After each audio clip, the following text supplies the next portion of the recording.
마태복음 4장 12절부터 23절까지의 말씀입니다. 주님의 말씀을 우리가 함께 듣습니다. 예수께서 요한이 잡혔음을 들으시고 갈릴리로 물러가셨다가 나사렛을 떠나 스불론과 납달리 지경 해변에 있는 가버나움에 가서 사시니 이는 선지자 이사야를 통하여 하신 말씀을 이루려 하심이라. 일러스되 스불론 땅과 납달리 땅과 요단강 저편 해변길과 이방의 갈릴리여, 흑암에 앉은 백성이 큰 빛을 보았고 사망의 땅과 그늘에 앉은 자들에게 빛이 비추었도다 하였느니라. 이때부터 예수께서 비로소 전파하여 이르시되 회개하라, 천국이 가까이 왔느니라 하시더라. 갈릴리 해변을 다니시다가 두 형제 곧 베드로라 하는 시몬과 그의 형제 안드레가 바다에 금을 던지는 것을 보시니 그들은 어부라. 말씀하시되 나를 따라오라, 내가 너희를 사람을 낚는 어부가 되게 하리라 하시니 그들이 곧 그물을 버려두고 예수를 따르니라. 거기서 더 가시다가 다른 두 형제 곧 세베대의 아들 야고보와 그의 형제 요한이 그의 아버지 세베대와 함께 배에서 금을 깁는 것을 보시고 부르시니 그들이 곧 배와 아버지를 버려두고 예수를 따르니라. 예수께서 온 갈릴리에 두루 다니사 그들의 회당에서 가르치시며 천국 복음을 전파하시며 백성 중에 모든 병과 모든 약한 것을 고치시니 이 모든 말씀은 하나님의 말씀입니다. 하나님 감사합니다. 아멘. 감사합니다. 자리에 앉아 주십시오. 감사합니다. 네. 할렐루야. 아멘. 감사합니다. 오늘도 함께 모여 예배하는 여러분 모두를 주님의 이름으로 축복합니다. 네. 오늘도 내일도 주님이 함께 하시길 바라고요. 우리의 연약함 가운데 주님이 함께 하셔서 우리의 강건함이 되어 주시기를 간절히 기도합니다. 지난주 저희는 요한복음 1장에 있는 말씀을 함께 나눴습니다. 그곳에서 예수님을 향해서 제자들에게 보라 하나님의 어린 양이다 라고 외치는 세례 요한의 증언을 우리가 함께 나누었습니다. 우리는 예수님을 세상죄를 지고 가는 하나님의 어린 양으로 보아야 할 터인데 자꾸만 나를 위한 어린 양으로만, 나를 위한 예수로만 생각하지를 않는지 돌아보았습니다. 그리고 제자의 삶에 대해서 세례 요한처럼 나를 드러내는 것이 아니라 세례 요한처럼 예수 그리스도를 드러내는, 나를 드러내는 게 아니라 예수 그리스도를 드러내는 것이 제자의 삶이고, 또 안드레처럼 그 형제에게 가서 내가 메시아를 보았다라고 말했던, 증언했던 것처럼 예수님께 머물며 함께 그의 자신의 경험을 나누는 그런 자들, 그런 제자들이 되기를, 그런 주님이 초대하시는 삶을 살아갈 수 있기를 주님의 이름으로 축복합니다. 아멘. 오늘은 주연절 세 번째 주일입니다. 주연절은 빛으로 오신 예수님이라는 그 예수 그리스도, 빛이 점점 선명해지는 절기, 계절입니다. 동방박사를 통해서 알게 된 작은, 하늘 위에 떠있던 작은 별이, 반짝이던 그 별이 점점 밝아져서 온 세상으로 퍼져나가기 시작하는 것이 이 주현절의 의미입니다. 그런데 그 빛이 퍼져가게 된 것이, 이 시작이 오늘 우리가 보는 본문에서 시작합니다. 빛은 예루살렘에서 퍼져간 것이 아니라 갈릴리에서부터 퍼져갔다라는 사실을 기억하십시오. 사람들이 무시하던 변방에서 그 빛이 오셨고, 그 변방, 사람들이 무시하고 사람들이 신경 쓰지 않았던 곳이지만 예언자의 말씀과 같이 흑암에 앉은 백성에게 빛이 비추기 시작합니다. 예수님의 공생애가 본격적으로 시작되는 순간인데요. 예수님은 회개하라, 천국이 가까이 왔다라는 메시지를 통해서 그 사역을 시작하십니다. 제자들을 부르셨고 제자들을 가르치셨습니다. 그래서 오늘 본문에서 우리가 함께 나눠보기 원하는 것은 첫 번째는 회개는 무엇인가? 회개는 하나님께 하나님의 일하심에 나를 맞춰가는 것이다 라는 것과 두 번째 제자로 산다는 것은 지금 시작하고 계속해서 걸어가는 것이다 라는 사실, 이 두 가지에 대해서 함께 묵상해보고 주님께서 우리의 마음 가운데 남겨주시는 말씀들이 있기를 주님의 이름으로 축복합니다. 오늘 본문의 핵심은 17절인데요. 그 17절의 선포에 앞서서 배경이 있습니다. 이사야 선지자의 예언이죠. 오늘 이사야 9장에서 말씀과도 같았고 그 말씀은 마태가 15절에서 16절에서 다시 재인용하고 있습니다. 스불론 땅과 납달리 땅과 요단강 저편 해변길과 이방의 갈릴리여, 흑암에 앉은 백성이 큰 빛을 보았고 사망의 땅과 그늘에 앉은 백성에게 뭐가 비쳤습니까? 빛이 비추었다라고 말합니다. 예수님이 갈릴리로 가신 것은 그저 어쩌다 생긴 일이 아니라 하나님의 말씀을 성취하는 일이라는 사실입니다. 이 바로 앞의 내용은 예수님께서 광야에서 시험을 받으시는 장면입니다. 광야라는 것은 갈릴리가 아니라 이 요단강 근처에 있는 광야 지역으로 나와서 시험을 받으신 것이고, 거기서부터 사역을 시작하실 수도 있지만 그곳에서 사역을 시작하시는 게 아니라 다시 돌아오십니다. 그래서 자신이 살던 나사렛에서 시작하시는 것이 아니라 어디서 시작하셔요? 이 스불론과 납달리 땅 지역에 있던 도시였던 가버나움이라고 하는 동네에서 예수님이 자신의 사역을 시작하시더라라는 사실입니다. 갈릴리 지역은 가장 먼저 어둠에 빠졌던 곳이라고 할 수 있습니다. 어떤 의미에서냐면 이사야 선지자가 이 말씀을 전하던 당시는 북쪽에서 아수르가 이렇게 밀고 쳐들어오는 상황이었습니다. 침략하는 상황이었어요. 그러면 이스라엘의 북쪽에서 그들을 처음 맞이한, 고통받고 괴로워하고 힘들어하던 이들이 갈릴리 지역에 살아가던 사람들이라는 사실입니다. 그래서 이 지파로는 스불론과 납달리 지파의 땅인데 그 땅의 백성들에게 하나님의 은혜가 찾아온다라는 사실이에요. 은혜는 어디로 찾아온다고요? 고통받는 자리 가운데로 찾아오신다라는 거예요. 하나님의 빛이 어디로 비칩니까? 고통받는 그곳에 하나님이 빛을 비추시더라라는 사실입니다. 그리고 17절에 예수님께서 그곳에서 빛을 선언하십니다. 이때부터라고 말하는데요.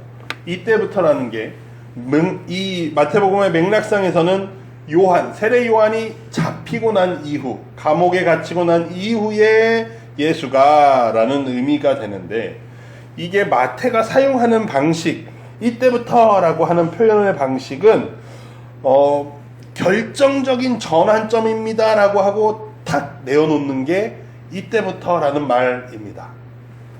그래서 이제는 준비의 시대가 아니라 하나님의 말씀이 성취되어지는 시대입니다 라고 하는 중요한 전환점을 보여주고 있는 게 이때부터라는 단어입니다. 이사야 때부터 계획하셨던 그 일이 예수로부터 성취되어진다. 우리도 모르는 사이에 하나님께서는 일하고 계셨다라는 사실을 여기서는 우리는 알 수 있습니다. 전환점이라는 것은 물이 끓는 점이 생긴다라고 할 때도 100도가 가기까지의 온도가 천천히 오르지 갑자기 0도에서 100도로 팍 올라가지는 않는다라는 사실이죠. 하나님의 때가 찾아왔고 하나님의 선포가 시작되는 그 때도 하나님이 그 사이 기간 동안에 계속해서 일하고 계셨다라는 사실입니다. 우리가 모르고 발견하지 못할 때에도 하나님이 일하고 계셨고 그 순간에 그 때에 하나님의 때에 찾아온다라는 사실입니다. 그리고 예수님이 공생애를 시작하시는 것이 바로 이때입니다. 이때에 예수님께서 비로소 전파하십니다. 뭐라고요? 회개하라, 천국이 가까이 왔느니라 라고 말씀하셔요. 예수님의 메시지는 앞서 세례 요한의 메시지와 동일한 메시지입니다. 동일한 단어를 사용한 메시지예요. 회개하라, 천국이 가까이 왔다라는 것이 예수님의 표현 방법은 세례 요한은 정말로 여기서 회개해라, 너희의 죄를 씻어라 라고 하는 개념이 강하지만 예수님이 회개하라 라고 하신 것은 이제 시작된 하나님의 나라에 너희의 삶을, 너희의 하나님의 일하심 가운데 너희를 맞춰가자라는 의미와 같습니다. 우리가 이 복음의 내용 안에는 회개의 내용이 담겨 있습니다. 앞서 말한 것처럼 세례 요한은 정말로 우리 가운데 있는 죄, 내가 죄를 저질렀던 것들에 대한 회개, 그래서 그 세례를 베풀었습니다. 근데 예수님은 단순히 그 죄에 대한 문제뿐만이 아니라 하나님의 일하심 가운데 너희의 삶을 맞추라는 거예요. 왜냐하면 천국이 가까이 왔기 때문입니다. 회개, 메타노이아는 메타와 노에오라는 단어를 합친 거예요. 메타는 방향의 전환을 이야기합니다. 방향의 전환. 그리고 노에오라는 것은 생각하다, 인식하다라는 단어예요. 그러면 나의 생각과 내가 바라보던 인식의 차원을 바꾼다라는 거예요. 방향을 바꾼다. 그래서 우리의 마음의 생각과 방향을 바꾸는 것입니다. 그리고 천국이 가까이 왔다라는 것은 완료형인데 과거로부터 계속해서 와서 지금의 천국이 왔다라는 의미예요. 우리는 천국을 미래에 있는 것만 생각하지만 예수님의 첫 선언은 천국이 여기에 있다라는 선언이었어요. 그러니 뭐 하라고요? 너희의 방향을 돌려야 한다라는 말씀이 예수님의 첫 선언입니다. 그저 조심스럽게 야, 이 방향 좀 바꿔야 해. 야야야야야. 이렇게 말하시는 게 아니라 왕의 그 전령이 왕이 오신다라고 이렇게 탁 선언하는 것처럼, 왕이 이렇게 하랍니다 라고 선언하는 것처럼 예수님도 지금 회개해야 하는데 야가 아니라 회개해야 한다라는 거예요. 돌이켜야 한다. 어디로요? 하나님의 일하심 가운데 천국으로 너희의 방향을 돌려야 한다. 하나님의 다스림 가운데, 하나님의 일하심 가운데에 너희가 참여해야 한다는 말씀이에요. 하나님의 일을 보고 그 방향을 바꾸는 것, 그것이 회개이고 우리의 응답이 됩니다. 하나님은 먼저 일하고 계셨고 우리는 그 일하심에 따라 하나님이 저기 일하시고 계시구나 라면, 내가 이쪽을 보고 살았다라면 이렇게 방향을 돌리는 것입니다. 왜냐하면 그러한 내용의 이야기가 그 뒤에 제자들을 부르는 내용과 동일한 거예요. 겹쳐지는 거죠. 단순히 제자들을 부르시는 내용이 18절 이후에 나오는 것이 아니라 이 회개하라는 말씀 하에서 제자들이 자신들의 삶을 전환한다라는 거예요. 바꾼다라는 사실입니다. 단순히 용서를 빌고 내 죄를 씻어주세요 하는 것을 지나서 자신의 온전한 그 다음 발자국을 걸어가는데 방향을 바꾸는 모습을 베드로와 안드레, 그리고 누굽니까? 야고보와 요한을 통해서 보여준다라는 사실이에요. 회개는요, 나를 하나님의 일하심에 맞춰가는 것입니다. 예수님께서 천국을 말씀하시면서 하나님의 방향에 나를 맞춰야 한다라고 말씀하십니다. 사랑하는 성도 여러분, 우리 하나님이 일하고 계시다라는 사실을 먼저 기억하십시오. 이 땅의 모든 것에 위에 계신 하나님께서 우리의 때를 이루어 가시고 한 사람 한 사람 한 사람에게 일하고 계시다라는 사실입니다. 하나님이 어디에서 일하고 계신지를 발견하실 수 있길 바랍니다. 우리의 가정에서도 일하시고, 우리의 직장에서도, 우리의 교회에서도, 우리의 관계 가운데에서도, 우리의 아픔과 고통 가운데에서도 일하고 계십니다. 이 땅의 기준이 아니라 천국의 기준으로 볼 수 있기를 바랍니다. 이 땅의 성공과 실패를 넘어서 하나님의 임재 가운데서 우리의 삶을 바라볼 수 있기를 바랍니다. 거기서 우리의 삶에서 하나님의 일하심을 발견하고 하나님의 일하심에 나의 삶의 방향을 조정해 나가고 전환해 나가는 것이 우리의 진정한 회개가 되어질 것입니다. 이번 주에 한결이 저기 큐티 하는 것들을 봅니다. 초등부 같다고 한결이 초등부에서 큐티 해오세요. 그래서 한결이가 밤에 자기 전에 큐티 하는 모습을 보니까 감사합니다. 예, 많이 컸다 싶기도 하고 맨날 걱정하고 염려했지만 하나님이 일하고 계시는구나 라는 것들이 발견할 수 있어요. 또 어떻게 이끌어 가실지는 모르겠지만 하나님이 뜻대로 이뤄 가실 거라고 믿습니다. 예. 교회도 그러합니다. 2년 정도 됐죠. 그런데 짧다면 짧고 길다면 긴 시간인데 하나님께서 우리를 이끌어 가시고 인도하고 계시다라는 것들을 발견합니다. 중요한 건 이렇게 일하고 계실 때, 하나님은 일하고 계시는데, 열심히 하고 계시는데 우리는 우리의 방향은 어디로 향하고 있는가라는 거예요. 그래서 주님의 요청, 회개하라라는 이 요청은 우리가 지금 나는 어디를 바라보고 있는가를 점검해야 하는 것입니다. 내가 바라고, 내가 기도하고, 내가 추구하고 있는 일들이 어디로 향하고 있는가, 우리의 삶을 맞춰야 한다고. 계속해서 내 뜻대로 살고 싶어 하지는 않는지를 우리는 자꾸만 돌아봐야 합니다. 그렇게 성경의 말씀이 제자들을 부르는 장면으로 이제 넘어갑니다. 예수님께서 두 번에 걸쳐서 4명의 제자를 만나십니다. 앞서 말했던 것처럼 시몬과 안드레를 먼저 만나십니다. 지난주 요한복음 말씀에서는 안드레가 세례 요한의 제자로 표현되어서 나옵니다. 그리고 안드레가 시몬을 불러오는 모습이 이제 요한복음의 이야기였죠. 근데 오늘 마태복음에서는 이 두 사람이 어부로 등장합니다. 예수님께서 길을 지나시다가 그물 가운데 물고기를 이렇게 건지는 두 사람의 모습을 보시고 두 사람을 부르십니다. 이제 물고기가 아니라 사람을 낚는 어부가 되게 하시겠다라고 말합니다. 여러분, 사람을 낚는 어부라는 게 무슨 말입니까? 문맥상으로 보자라면 기존의 삶의 방향이 물고기를 많이 잡고 내가 배불리 먹고 내가 잘 사는 것, 내 가족들 잘 먹이고 그냥 떵떵거리고 사는 것, 요 정도의 차원이 기존의 안드레와 시몬의 삶의 방향이었더라면 예수님께서 회개하라 라고 하는 것은 나의 뜻을 이루는 삶에서 하나님이 다스리는 삶의 방향으로 돌아서는 것, 내가 배불리 먹을 걸 생각하던 사람이 사람들을 먹이는 것, 사람들을 낚는다라는 표현이 사람들을 먹인다라는 표현으로 바꿀 수 있습니다. 그 말은 즉슨 나를 위해서 먹기 위해 잡던 사람들이 누군가를 먹이기 위해 살아간다라는 사실이에요. 그러한 삶으로 전환되는 모습을 우리는 보여줍니다. 성경은 지금 보여주고 있어요.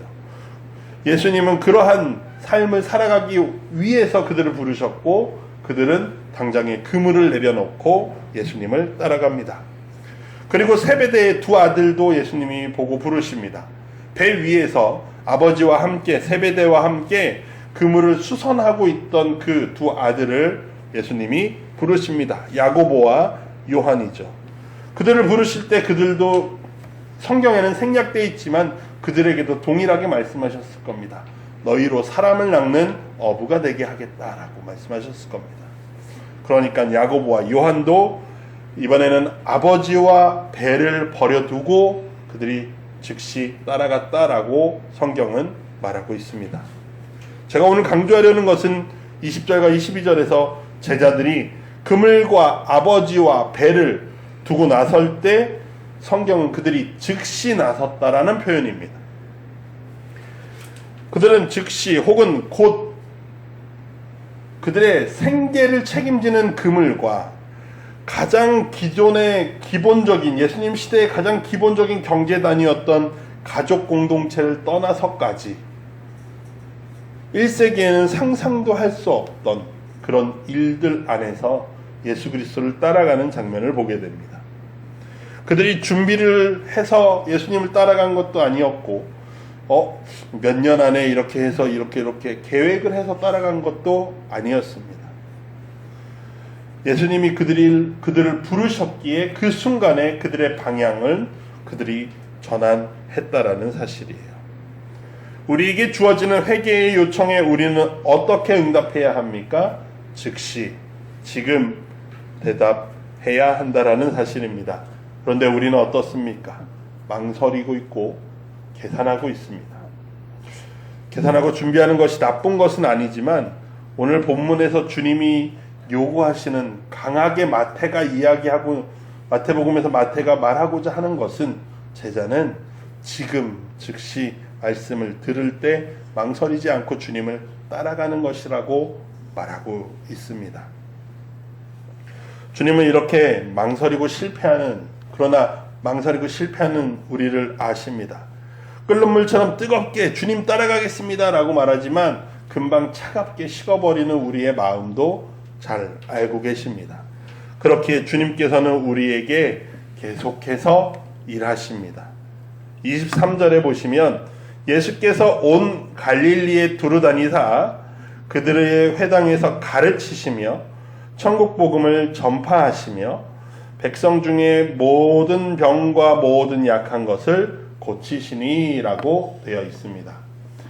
이 표현은 23절의 표현은 마태복음에서 예수님이 하셨던 일에 대한 표현을 가장 적절하게 표현하고 있는 내용이에요. 그래서 뒤에도 몇 번 등장하는 방식의 예수님의 이 사역의 표현 방법입니다. 마태가 하고 있는. 그래서 동사 세 가지가 나옵니다. 첫 번째 가르치신다. 두 번째 복음을 전파하신다. 세 번째 고치신다라는 장면. 이 세 가지의 동사가 나오는데요. 이것은 현재 분사라 그래서 지금 계속하고 계시다라는 표현이에요. 계속 하시다가 마태가 내가 글을 쓸 때쯤엔 끝났다라고 표현하는 게 아니라 계속이라는 거예요. 계속해서 하고 계시다. 그러니까 마태가 글을 쓰고 있는 이 복음서를 정리하고 있는 지금도 우리 우리 공동체, 우리 교회 안에서 주님께서는 여전히 이 일을 계속하고 계시다라는 표현이에요. 예수님은 계속 가르치십니다. 계속 전파하시고 계속 고치신다라는 거예요. 제자들은 즉시 따르지만 예수님은 계속해서 일하고 계시다라는 사실입니다. 제자들은 완성품이 아니었어요. 예수님이 부르실 때 이미 완성되어서 충분했기 때문에 부르신 게 아니라는 사실입니다. 그들은 교회에 나오는 우리들도 현재 목사가 된 저도 권사님도 여러 신앙생활을 오래 했다고 하시는 분들도 완전하지가 않습니다. 완벽하지가 않아요. 그러나 부족하지만 그렇기 때문에 계속해서 주님을 따라가야 한다는 사실입니다.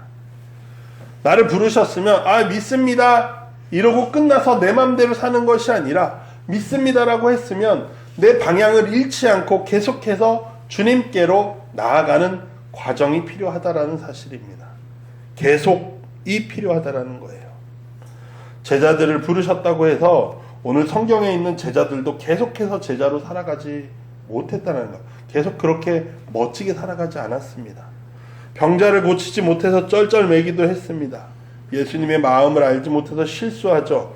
예수님이 왕이 되시면 내가 어떤 자리에 앉네, 나는 어떤 자리에 앉네, 이렇게 다투기도 했습니다.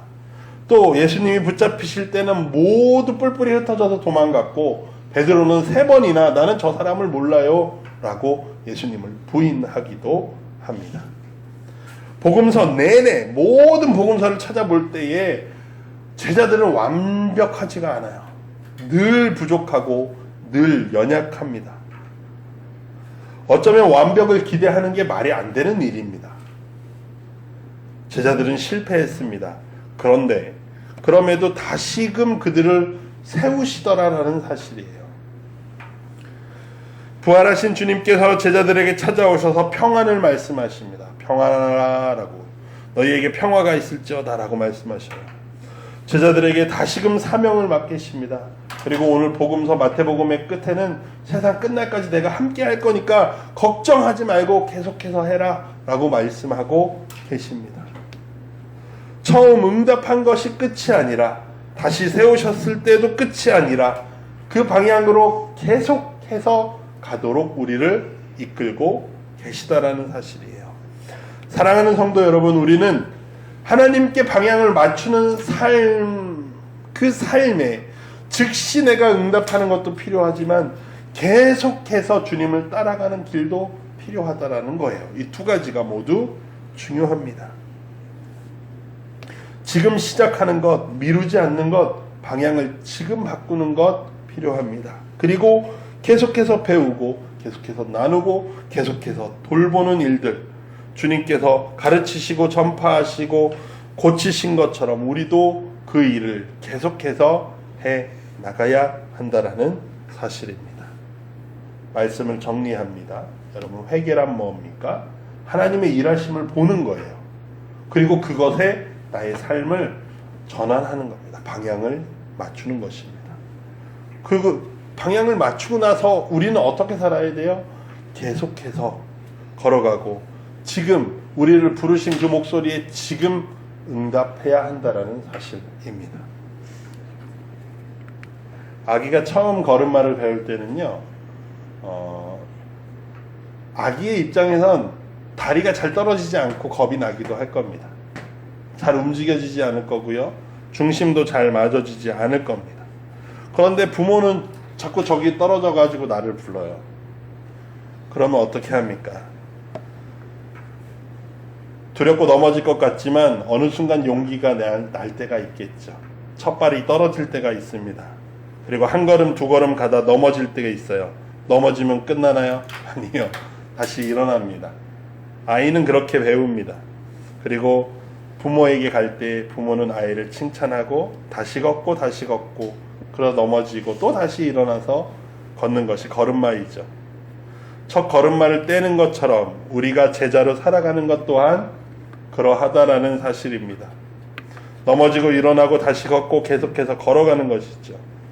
부모가 늘 곁에서 지켜보듯 주님께서 우리와 함께 하신다고 말씀하고 계십니다. 우리도 마찬가지입니다. 첫 발을 내딛어야 하고 지금 내딛어야 하고 넘어져도 주님께서 일으켜 주시니까 계속해서 다시 걸어갈 필요가 있다라는 사실입니다. 그리고 중요한 것은 오늘 우리가 고린도전서 본문에서 바울이 이야기한 부분의 한 가지를 생각해 보아야 합니다. 바울이 그렇게 이야기합니다. 그리스도께서 나뉘었냐?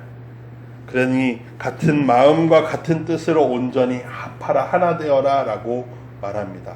고린도 교회는 파가 나뉘어서 싸우는 것이 가장 첫 번째 문제였습니다. 그래서 바울은 예수는 하나이고 너희가 먹는 떡과 잔도 하나라는 거예요.